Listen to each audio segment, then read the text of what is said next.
আজকে আমরা একটা দারুণ বৌদ্ধ গল্প শুনব আর সেই গল্পের মধ্যে দিয়ে বোঝার চেষ্টা করব কিভাবে আমাদের মনের ভেতরের একটা ছোট্ট চিন্তা আমাদের বাইরের সাফল্য বা ব্যর্থতা নির্ধারণ করে দেয়। চলুন তাহলে গল্পটা দিয়েই শুরু করা যাক। গল্পটা শুরু করার আগেই এই কথাটা নিয়ে একটু ভাবা যাক, কারণ এই একটা লাইনের মধ্যেই কিন্তু আমাদের পুরো আলোচনার আসল সারমর্মটা লুকিয়ে আছে। তো আমাদের গল্পে ঠিক মাঝখানে আছে দুজন মানুষ, একজন বছর ২৪-এর অনাথ গরিব ছেলে আর অন্যজন একজন খুব বৃদ্ধ ক্লান্ত ফকির যার কাঁধে তিনটে ভারী ব্যাগ। ওদের দেখা হওয়া দিয়েই আমাদের গল্প শুরু।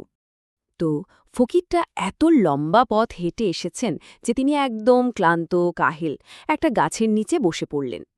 ঠিক তখনই ছেলেটাকে দেখতে পেয়ে তিনি সাহায্য চাইলেন, বললেন, বাবা, আমার এই একটা ব্যাগ যদি পরের গ্রাম পর্যন্ত পৌঁছে দাও, আমি তোমাকে ৩টে সোনার মুদ্রা দেব। ছেলেটা তো রাজি। যেই না প্রথম ব্যাগটা কাঁধে তুলেছে, আরে বাবাস, কি তার ওজন! অবাক হয়ে গেল সে। কৌতূহল চাপতে না পেরে ফকিরকে জিজ্ঞেস করেই ফেলল, এর মধ্যে কি আছে? ফকির উত্তর দিলেন, আর বলো না, কিছু তামার মুদ্রা। ব্যাস, এই কথা শোনার পরই ছেলেটার মনে প্রথমবার ফকিরের ধনসম্পদ নিয়ে একটা হালকা ভাবনা খেলে গেল। কিন্তু এটা তো সবে শুরু। ছেলেটার মনের ভেতরের লোভের পরীক্ষা তো কেবল শুরু হলো। সামনে অপেক্ষা করছিল আরও বড় চ্যালেঞ্জ।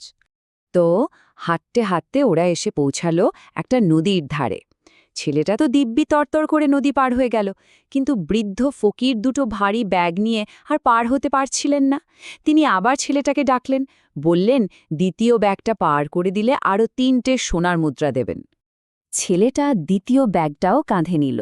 নদী পার হবার পর সে জানতে পারল এই ব্যাগে নাকি রূপোর মুদ্রা আছে, আর এটা আগেরটার থেকেও ভারী।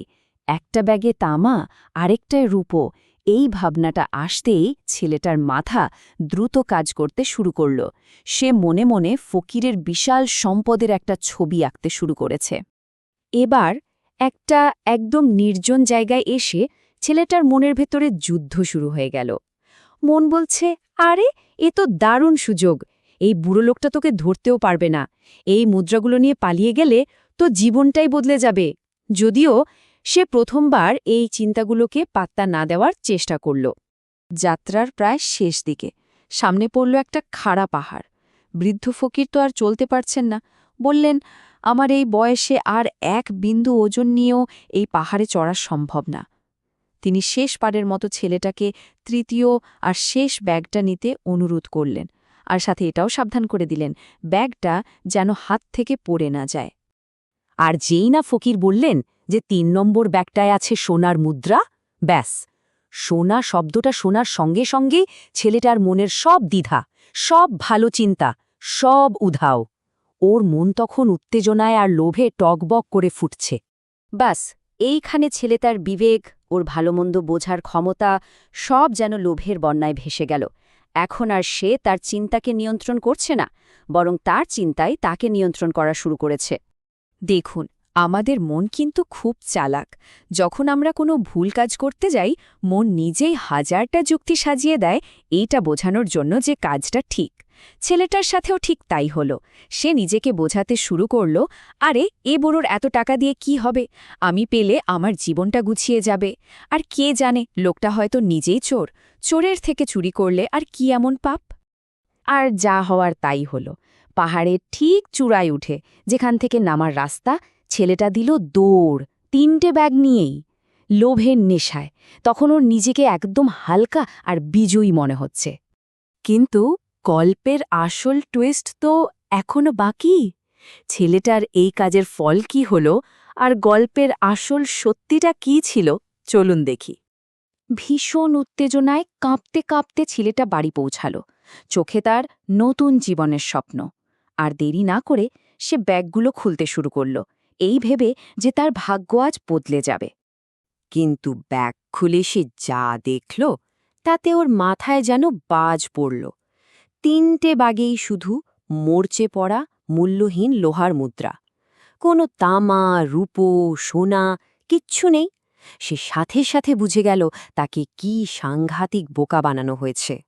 রাগে, দুঃখে, হতাশায় যখন সে ব্যাগগুলো ঘাঁটছে, হঠাৎ শেষ ব্যাগটার ভেতর থেকে একটা চিঠি বেরিয়ে এলো, আর এই চিঠিটাই গল্পের সব রহস্য ফাঁস করে দিল।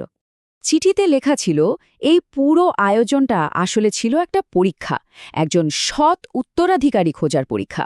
আর ওই ফকির আসলে ছিলেন ছদ্মবেশী রাজা। ছেলেটা তখন বুঝতে পারল, সামান্য কিছু মুদ্রার লোভে সে একটা গোটা রাজ্য পাওয়ার সুযোগ হারিয়ে ফেলেছে। কেন? কারণ সে তার মনের একটা লোভের চিন্তাকে নিয়ন্ত্রণ করতে পারেনি। এই গল্পটা আসলে আমাদের একটা গভীর সত্যি দেখিয়ে দেয়। আমাদের বাইরের দুনিয়াটা কেমন হবে তা পুরোপুরি নির্ভর করে আমাদের ভেতরের দুনিয়াটার উপর। বুদ্ধের এই কথাটা হয়তো আমরা সবাই শুনেছি, মনই সবকিছু, আপনি যা ভাবেন তাই হয়ে ওঠেন। দেখুন, আমাদের আসল শত্রু কিন্তু বাইরে কোথাও নেই। আমাদের সবচেয়ে বড় শত্রু হল আমাদের নিজেদের ভেতরের নিয়ন্ত্রণহীন চিন্তা, ঠিক যেমন ছেলেটার ক্ষেত্রে হয়েছিল। কিন্তু একটা সামান্য চিন্তা কিভাবে আমাদের ভাগ্য বদলে দিতে পারে? দেখুন, ব্যাপারটা একটা চেনের মতো। প্রথমে একটা চিন্তা মাথায় আসে, সেই চিন্তাটাকে যদি আমরা পাত্তা দিই, সেটা আমাদের কথায় চলে আসে। কথাগুলো বারবার বললে সেটা আমাদের কাজে পরিণত হয়। একই কাজ বারবার করলে সেটা অভ্যাসে দাঁড়ায়। সেই অভ্যাসে আমাদের চরিত্র তৈরি করে, আর আমাদের চরিত্রই আমাদের ভাগ্য গড়ে তোলে। ছেলেটার ক্ষেত্রেও ঠিক এটাই হয়েছিল, একটা লোভের চিন্তা থেকে ওর দুর্ভাগ্যের শুরু। তাহলে প্রশ্নটা তো এখানেই আসে, তাই না? যদি একটা চিন্তাই এত শক্তিশালী হয়, তাহলে এই অস্থির মনটাকে শান্ত করার, নিয়ন্ত্রণ করার উপায়টা কি?